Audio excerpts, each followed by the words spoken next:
एक जंगल में बंटी और हरी तोता नाम के दो दोस्त रहते थे। एक रात वो दोनों वापस अपने घर आ रहे थे, तभी उन्हें भूतिया चिड़िया की आत्मा दिखाई देती है। उसने अपने शरीर पर बहुत सारे गहने पहन रखे थे और उसके गले में एक बड़ा चमकदार नेकलेस भी था।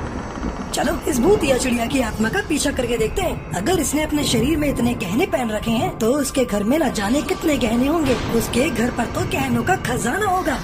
उसके बाद वो दोनों उसका पीछा करने लगते हैं। थोड़ी देर चलने के बाद वो एक बड़े से पेड़ के पास रुक जाती है। उस पेड़ पर बहुत सारे सोने के हार लगे हुए थे। ये देखकर हरी तोता के मन में लालच आ जाता है। अरे नहीं नहीं हरी, इस तरह लालच करना ठीक नहीं है। मुझे ये भूतिया चिड़िया की आत्मा बहुत ही डरावनी और खतरनाक लग रही है। अगर इसने हमें देख लिया तो ये हमें कच्चा चबा जाएगी। अरे जरा सोच, इस नेकलेस की मदद से हम दोनों अमीर बन सकते हैं। हमारे पास भी हर ऐशो आराम की चीजें होंगी, इसलिए हमें थोड़ा सा खतरा उठाना ही होगा। ये देख, मेरे पास बेहोश करने वाली दवा है।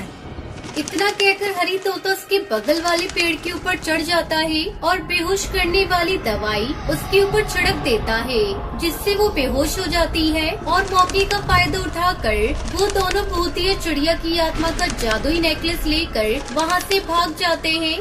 हम दोनों को बहुत भूख लगी है, चलो जादुई नेकलेस हमें खाना ला दो। ये कहकर वो उस हार के जादुई लाल बटन को दबा देते हैं और उनके सामने ढेर सारा खाना आ जाता है। ऐसे ही काफी दिन गुजर जाते हैं। अब वो दोनों जादुई हार से खूब मजे करते हैं। फिर एक रात भूतिया टूनी चिड़िया की आत्मा हरी तोता को पकड़ लेती है। मेरा जादुई नेकलेस चुरा कर तू यहाँ मजे कर रहा है। जादुई हार की ना होने की वजह से मैं इतने दिनों से एक भी पक्षी का खून नहीं पी पाई। अब मैं तुझे नहीं छोड़ूंगी, मार दूंगी। ये कहकर वो हार अपने गले में डाल लेती है और हरी तोता को खूब मारती है। अरे हरी, मैंने तुझे हार चुराने से मना किया था ना। लगता है अब ये हम सबको मार कर खा जाएगी। तूने बिल्कुल सही कहा, मैं बहुत दिनों से भूखी हूँ। तुम सबका खून पीकर मैं अपनी प्यास मिटाऊंगी।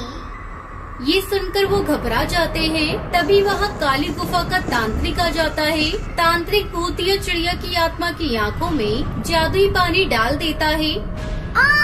अरे क्या हो गया? मुझे कुछ दिखाई क्यों नहीं दे रहा है?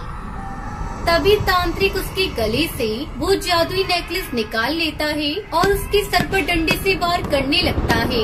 देखते ही देखते उसका शरीर बहुत छोटा हो जाता है। फिर तांत्रिक उसे उठाकर एक बोतल में बंद कर देता है।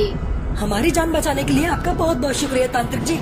देखो, इस बार तो मैंने तुम्हें बचा लिया, लेकिन दोबारा लालच में आकर किसी भूतिया चिड़िया की आत्मा से मत उलझना। इतना कहकर तांत्रिक बोतल में कैद भूतिया चिड़िया की आत्मा को लेकर वहाँ से चला जाता है। तांत्रिक की बात मानकर बंटी और हरी तोता सुधर जाते हैं और गलत काम करना छोड़ देते हैं।